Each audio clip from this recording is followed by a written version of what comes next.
وإذا مس الإنسان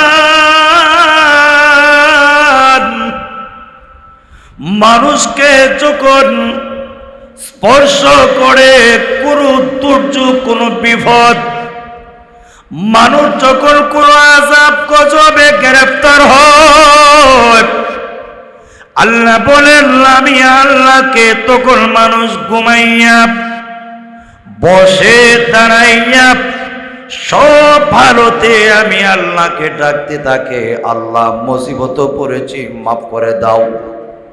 আল্লাহ বলেন দুনিয়ার মানুষেরা রে, তোমরা এত নিমকারাম, আমি আল্লাহ যখন তোমাদের থেকে আযাবকে দূর করে দিই, তোমার হালতে বোঝা যায়, তোমার চাল চলনে বোঝা যায় জীবনে কোনো দিন তোমাকে এমন কোনো বিপদ স্পর্শ করে নাই যে বিপদ ত্বরান দূর করার জন্যে আমি আল্লাহকে ডেকেছ।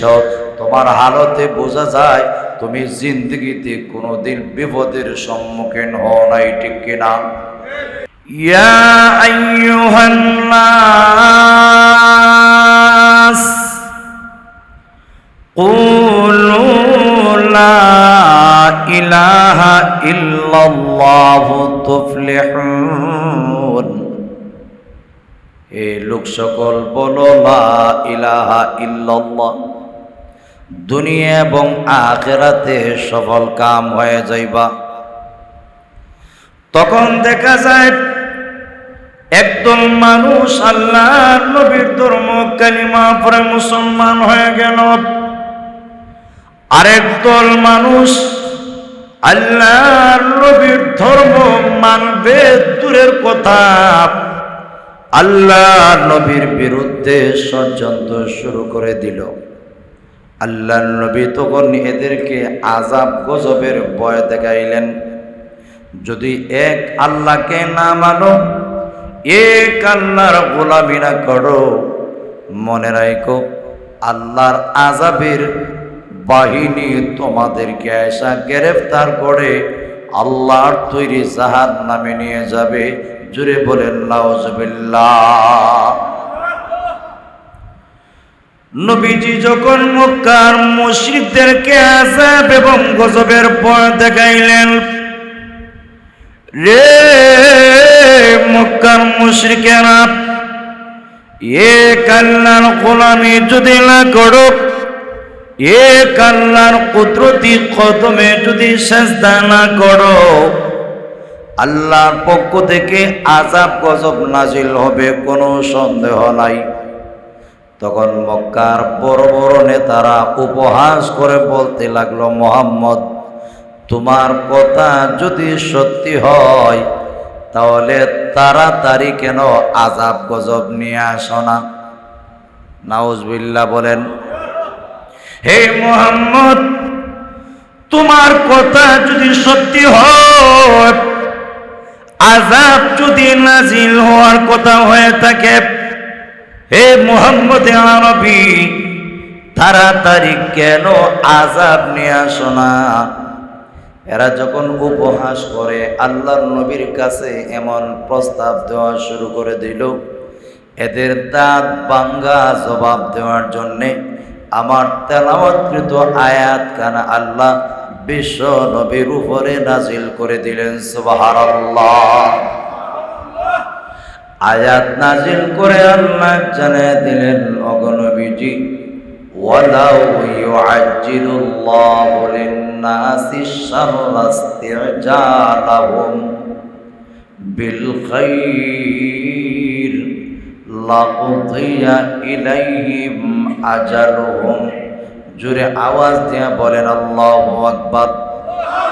ওগো নবীজি, ওয়ালাউ ইউআজ্জিলুল্লাহু লিন-নাসি শাররা, আল্লাহ যদি মানুষের জন্য বুরাইয়ের দ্রুত তাড়াতাড়ি আল্লাহ ব্যবস্থা করতেন, যেমনভাবে কল্যাণ তারা আল্লাহর কাছে চাইলেই দ্রুত আল্লাহ কল্যাণ দিয়া দেন, ওগো নবীজি বুরাই এদের দরখাস্ত অনুযায়ী তাড়াতাড়ি দিলে অবশ্যই এদের মধ্যে আযাব দিয়া এদের হায়াতকে খতম করে চূড়ান্ত ফয়সালা করে দেওয়া হইতো। কিন্তু আমি আল্লাহ এদেরকে এদের কথা মতো আযাব দেই না গো। কেন জানেননি? আমি আল্লাহ মরণ পর্যন্ত সুযোগ দেই আমার গুনাহগার বান্দা বান্দিনী তওবা করে আমি আল্লাহর দিকে ফিরত চলে আসে। সুবহানাল্লাহ। অগণবিজি فنذر الذين لا يرجون لقاءنا في طغيانهم يعمهون।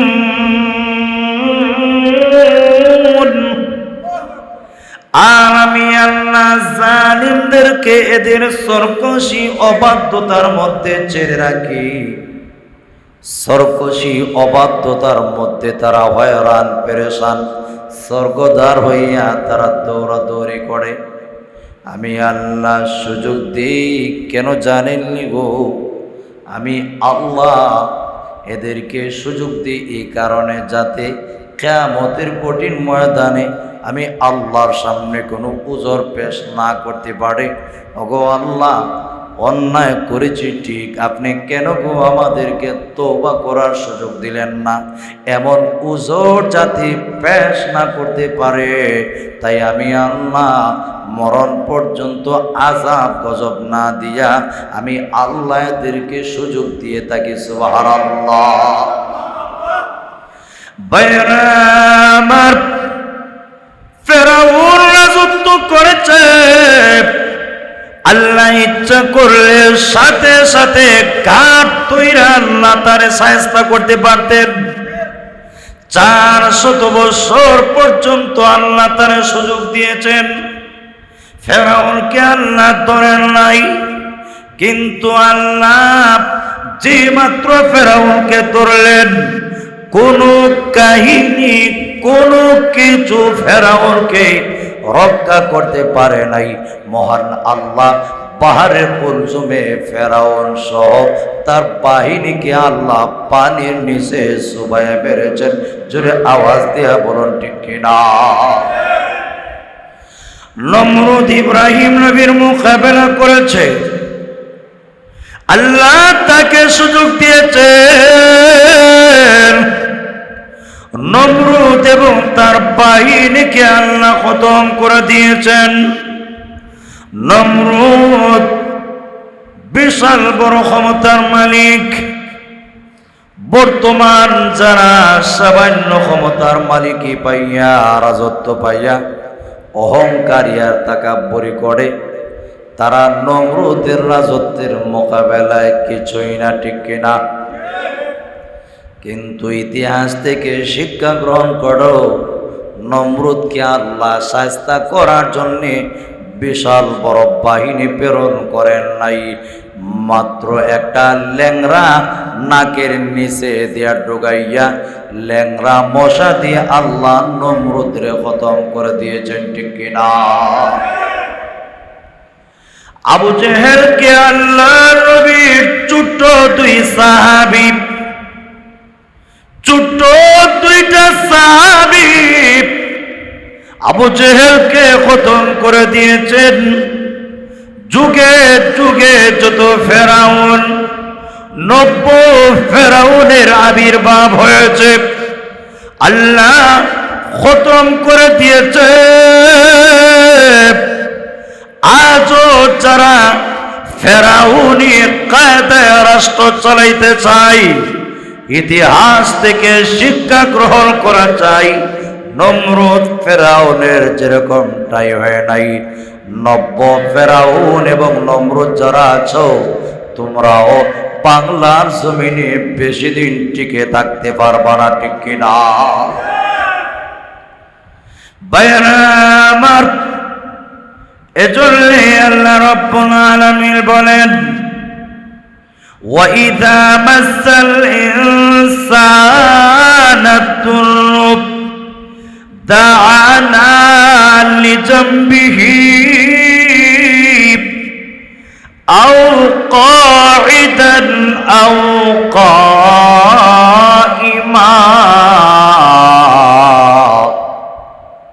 ফালাম্মা কাশাফনা আনহু দুররাহু মাসসা মাররা কাআন্নাহু লাম ইয়াদউনা ইলা দুররিম মাসসাহু কাযালিকা যুয়্যিনা লিল মুসরিফিনা মা কানু ইয়ামালুন।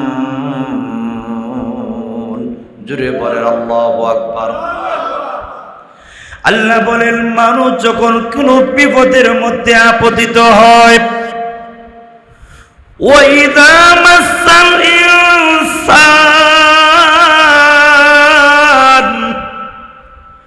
মানুষকে যখন স্পর্শ করে কোনো দুর্যোগ, কোনো বিপদ, মানুষ যখন কোনো আযাব গজবে গ্রেফতার হয়, আল্লাহ বলেন আমি আল্লাহকে তখন মানুষ ঘুমাইয়া বসে দাঁড়াইয়া সব ভারতে আমি আল্লাহকে ডাকতে থাকে, আল্লাহ মুসিবত পড়েছি মাফ করে দাও। আল্লাহ বলেন, দুনিয়ার মানুষেরা রে, তোমরা এত নিমকারাম, আমি আল্লাহ যখন তোমাদের থেকে আযাবকে দূর করে দিই, তোমার হালতে বোঝা যায়, তোমার চাল চলনে বোঝা যায়, জীবনে কোনো দিন তোমাকে এমন কোনো বিপদ স্পর্শ করে নাই যে বিপদ ত্বরান দূর করার জন্যে আমি আল্লাহকে ডেকেছ। তোমার হালতে বোঝা যায় তুমি জিন্দগিতে কোনো দিন বিপদের সম্মুখীন হও নাই, ঠিক কিনা? আমাদের সমাজে অনেক মানুষ এমন দেখবেন, বিপদও পড়ছে, 5 ওয়াক্ত মুসল্লি নামাজি, যেই মাত্র বিপদ শেষ তখন আগের মতো যেই সেই, জোরে কোন ঠিক কিনা? এরকম মানুষ নাই? বিপদও পড়লে হুজুর চিনে, আর বিপদ শেষ মোল্লা বেডার পিছনে লাগালাগি শুরু করে দেয়, জোরে কোন ঠিক কিনা? আসেনি এরকম মুসলমান? নাই? আল্লাহর জমিনে আছে। এটা আমার কথা না, এটা আল্লাহর কথা। হাজিরিনে কেরাম, আল্লাহ বলেন মানুষ বড় নিমখারাম, বড় কৃতজ্ঞ। যখন বিপদ পড়ে আমি আল্লাহকে দাঁড়িয়ে বসে শয়নে স্বপনে সব হালতে আমি আল্লাহকে ডাকতে থাকি। আমি আল্লাহ যখন আযাব থেকে তাকে উদ্ধার করে ফেলি, অবস্থায় বোঝা যায় জীবনে কোনোদিন বিপদের সম্মুখীন হয় নাই, জোরে ঠিক কিনা? তাই আল্লাহ রাব্বুল আলামিন মক্কার কাফেরদেরকে বলতেছেন, হে মক্কার কাফেররা, মনে করিস না আমি আল্লাহ আযাব দেই নাই। ইতিহাস থেকে শিক্ষা গ্রহণ করো। তোমাদের আগে কওমে লূত, কওমে আদ, সামুদ আমি আল্লাহ সবরে ধ্বংস করে দিয়েছি। সেই দিন বেশি দূরে নয়, আমি আল্লাহর কাহারিয়ত যখন গায়েব হয়ে যাবে, একটা বেঈমান কাফেরও আমি আল্লাহর আযাব গজব থেকে বাঁচতে পারবে না, ঠিক কিনা? হাজিরিনে কেরাম, এই কথাটাই আল্লাহ রাব্বুল আলামিন বলেন, ওয়ালাকাদ আহলাকনাল কুরুন মিন ক্বাবলিকুম লাম্মা যালামু ওয়াকাদ জাআতুহুম রুসুলুহুম বিল বাইয়িনাত ওয়ামা কানু লিয়ুমিনু কাযালিকা নাজজিল কওমাল মুজরিমিন।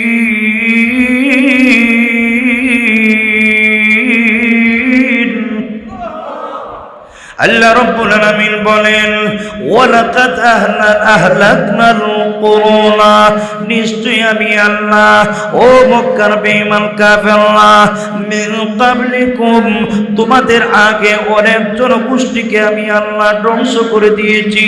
লাম্মা যালামু যখন তারা জুলুম করে সীমা লঙ্ঘন করেছিল, যখন পাপ করতে করতে আমার জমিনকে তারা বিনষ্ট করে দিয়েছিল, আমি আল্লাহ শুধু সুযোগ দেওয়ার পরে আমি আল্লাহ এদেরকে পাকড়াও করলাম, আমি আল্লাহর আযাব দিয়ে এদেরকে ধরলাম।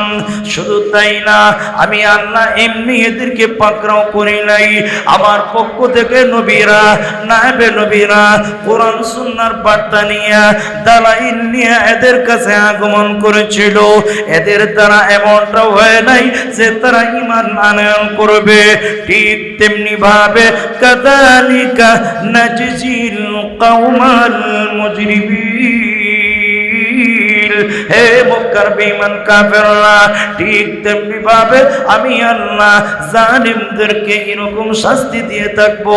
আমি আল্লাহর বিধান না মানলে, আমার নবীর কথা না মানলে আমি আল্লাহ এমন আযাব গজব দিব যেটা জীবনে কোনোদিন কল্পনাও করতে পারো নাই। ও মক্কার বেঈমান কাফেররা, এখনো সময় আছে, এখনো তওবা করো, আমার নবীর কথা মানো। আমি আল্লাহ তোমাদের আগে অনেকরে আমি আল্লাহ ধ্বংস করে দিয়েছি। এদেরকে ধ্বংস করে আমি আল্লাহ এই জমিনের মালিক তোমাদেরকে বানিয়েছি। জোরে আওয়াজ দিয়ে বলুন সুবহানাল্লাহ। ثم جعلناكم خلائف في الأرض من بعدهم, ও মক্কার বেঈমান কাফেররা, অতঃপর আমি আল্লাহ তোমাদেরকে জমিনের প্রতিনিধিত্ব দান করেছি। আমি আল্লাহ তোমাদেরকে জমিনের মধ্যে খলিফা বানিয়েছি। ওদেরকে মারার পরে কেন জানো রে? কারণ আমি আল্লাহ লিনাউযুরা কাইফা তা'মালুন, আমি আল্লাহ বাহ্যিকভাবে দেখতে চাই তোমরা কিভাবে আমল করো। আমি আল্লাহ গোলামি করে তোমার জীবনকে পরিচালিত করো, না মন চায় জিন্দেগি গ্রহণ করো। আমি আল্লাহ তোমাদেরকে আমার জমিনে প্রেরণ করেছি শুধুমাত্র পরীক্ষা করার জন্য। সুবহানাল্লাহ।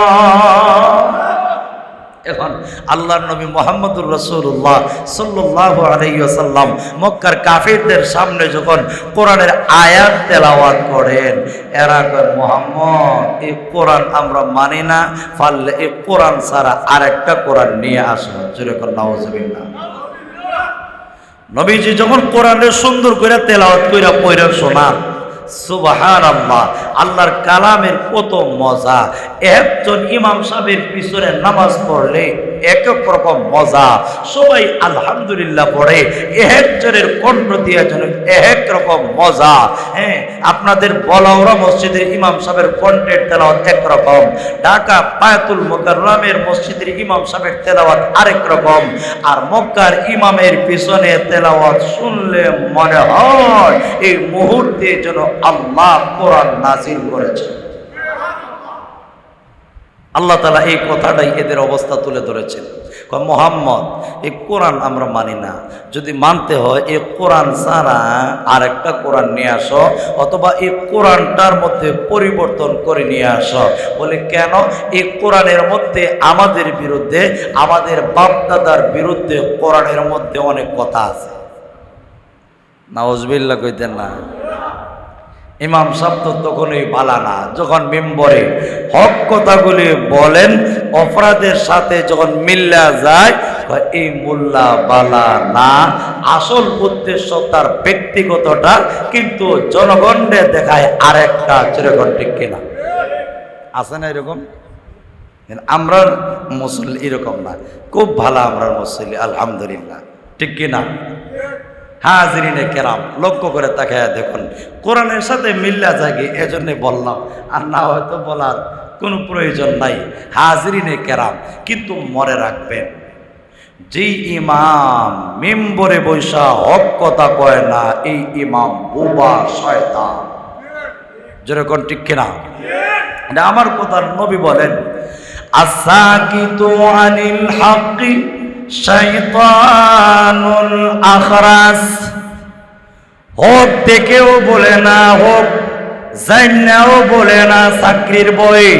আল্লাহর নবী বলেন, হে ইমাম না, আস্তে একটা বুবা শয়তান। কে বলছেন? নবী বলেন। আপনারা কি চান? আমরা হক কথা কইয়া নবীর ওয়ারিস হব, না বুবা তেক্কা শয়তানের ওয়ারিস হব? হক কথা কইয়া সব চলে যাক, কোনো বাধা নাই, কিন্তু শয়তানের অনুসারী হতে চাই না। আল্লাহ পাক বলেন, وَإِذَا تُتْلَى عَلَيْهِمْ آيَاتُنَا بَيِّنَاتٍ قَالَ الَّذِينَ لَا يَرْجُونَ لِقَاءَنَا ائْتِ بِقُرْآنٍ غَيْرِ هَذَا أَوْ بَدِّلْهُ।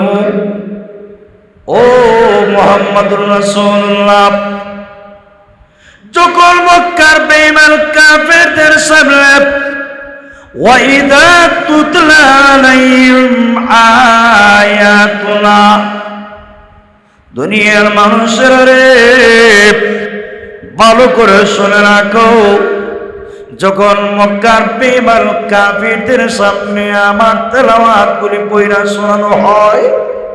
কার তেলাওয়াত? কার তেলাওয়াত? আল্লাহর আয়াতগুলি যখন কাদের সামনে তেলাওয়াত করে শোনানো হয়? মক্কার বেঈমান কাফেরদের সামনে। তখন কয়, মুহাম্মদ এই কোরআনটারে বাদ দিয়ে আরেকটা কোরআন নিয়ে আসে। নাউজুবিল্লাহ কইতেন না। وَإِذَا تُتْلَى عَلَيْهِمْ آيَاتُنَا, যখন মক্কার বেঈমান কাফেরদের সামনে আমি আল্লাহর কোরআনের আয়াত তেলাওয়াত করে শোনানো হয়, যে আয়াতগুলি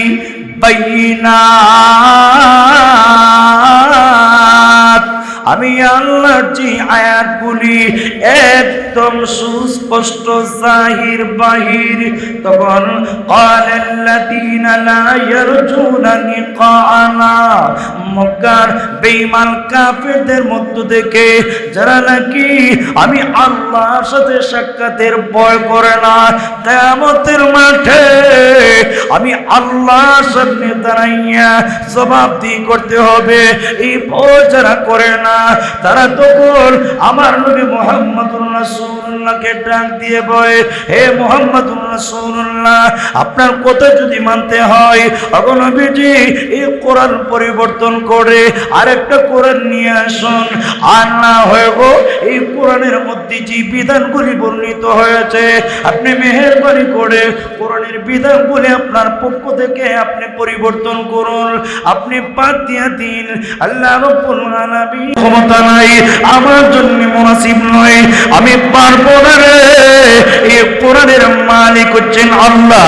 আল্লাহ এই কোরআনের হেফাজত করবেন, জিম্মাদারি স্বয়ং আল্লাহ তার হাতে নিয়ে গেছেন। জুড়ে বলেন সুবহানাল্লাহ। জিম্মাদারি কে নিয়ে গেছেন? মহান আল্লাহ নিয়ে গেছেন।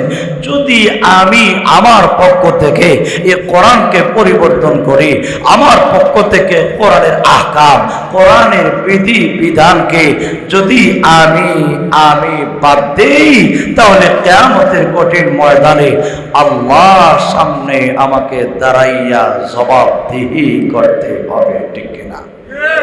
আরো যেরকম ঠিক কিনা?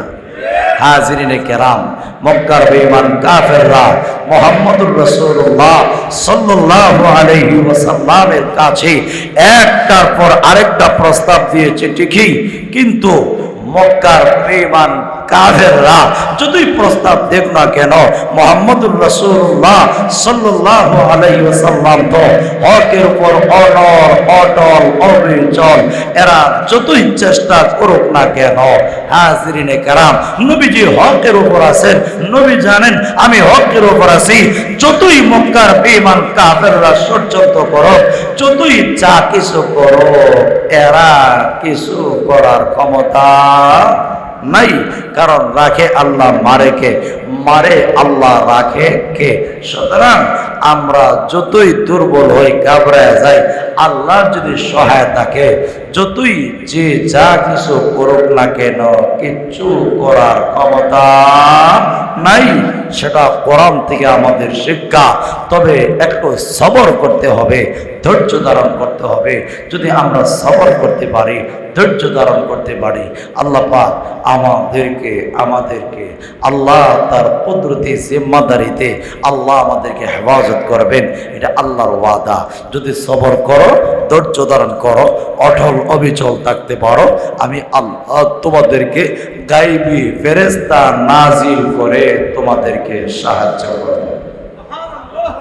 আরো জোরে বলেন সুবহানাল্লাহ। হেফাজতের মালিক আল্লাহ, হেফাজতের মালিক আল্লাহ। আল্লাহ হেফাজত করবেন। আল্লাহ পাক আমাদের সকলকে বোঝা, মানার, আমল করার তৌফিক দান করো। সকলে বলি আমিন। ওয়া আখিরু দাওয়ানা আনিল হামদুলিল্লাহি রাব্বিল আলামিন। আলহামদুলিল্লাহি রাব্বিল আলামিন। والصلاة والسلام على سيد المرسلين وعلى آله وأصحابه أجمعين. ربنا ظلمنا أنفسنا وإن لم تغفر لنا وترحمنا لنكونن من الخاسرين. رب العالمين يا الله তামাম জিন্দেগির সবগুলি গুনার বোঝা মাথায় নিয়ে হাত বাড়াইছে। আল্লাহ মেহেরবানি করে জিন্দেগির সবগুলি গুনাহ মাফ করে দাও।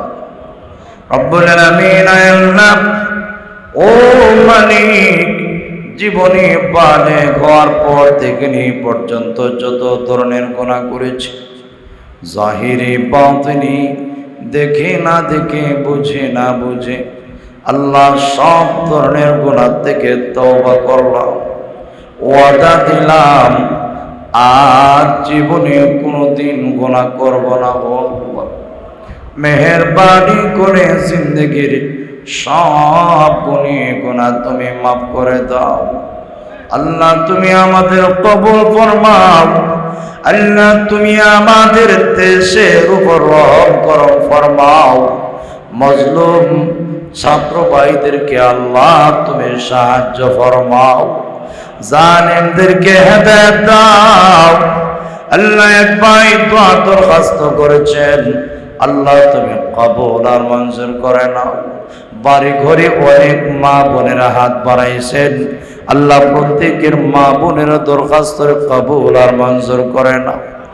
আমাদের নাম ধরে ধরে লক্ষ কোটি দুরূদ আর সালাম মায়ার নবীর রোজায় হাত ধরে পৌঁছে দাও। আল্লাহ আমরা যে যে গাঠে আটকাছি উদ্ধার হওয়ার তৌফিক দাও। আল্লাহ অনেকেই পেরেশান, হয়রান, বেকার আর অস্থির, আল্লাহ তুমি গায়বী সাহায্য ফরমাও। আমরা যারা অভাবী, অভাব দূর করে দাও। আল্লাহ বেমারিদেরকে তুমি শিফা দিয়ে দাও। আল্লাহ অনেকে অসুস্থ, দোয়া দরখাস্ত করেছে, মেহেরবানি করে তুমি শিফা নসিব ফরমাও। আমাদের নাম ধরে ধরে লক্ষ কোটি দুরূদ আর সালাম মায়ার নবীর রোজায় হাত ধরে পৌঁছায় দাও। নবীজির রোজার দুনের খাতিরে আমরার মুনাজাত রে কবুল আর মঞ্জুর করে নাও। ও মালিক, জানি না কোন দিন জানি কার নামে মৃত্যুর ডাক এসে যায়। হতে পারে আগামীকাল আমি এই সময় কবরের বাসিন্দা হয়ে যেতে পারি। জানি না গো মালিক, কার জন্য দোকানে কাপড়ের কাপড় রেডি হয়ে গেছে। কত মানুষ ঘুমায়, ঘুম থেকে আর জাগ্রত হওয়ার তৌফিক হয় না। আমার এই বয়সের কত যুবক আজকে কবরের বাসিন্দা। জানি না কোন দিন জানি আমার নামেও মৃত্যুর ডাক এসে যায়। মৃত্যু আসার আগে আগে আমাদের সবরে পাক্কা মুমিন মুত্তাকি বনার তৌফিক দাও। আল্লাহ তোমার নামের লজ্জত আমরার জবানের মধ্যে সৃষ্টি করে দাও। গায়রুল্লাহর মহব্বত অন্তর থেকে দূর করে দাও। হারামাইন শরীফাইন জিয়ারত করার তৌফিক দাও। হজ্জ মাবরুর জিয়ারতে মকবুল নসিব ফরমাও। কাবার খিলাফে তোরে লব্বাইক আল্লাহুম্মা লব্বাইক বলার তৌফিক দাও। সুবহান রাব্বিকা রাব্বিল ইজ্জাতি আম্মা ইয়াসিফুন ওয়া সালামুন আলাল মুরসালিন ওয়ালহামদুলিল্লাহি রাব্বিল আলামিন। আমিন আমিন বিরহমাতিকা ইয়া আরহামার রাহিমিন।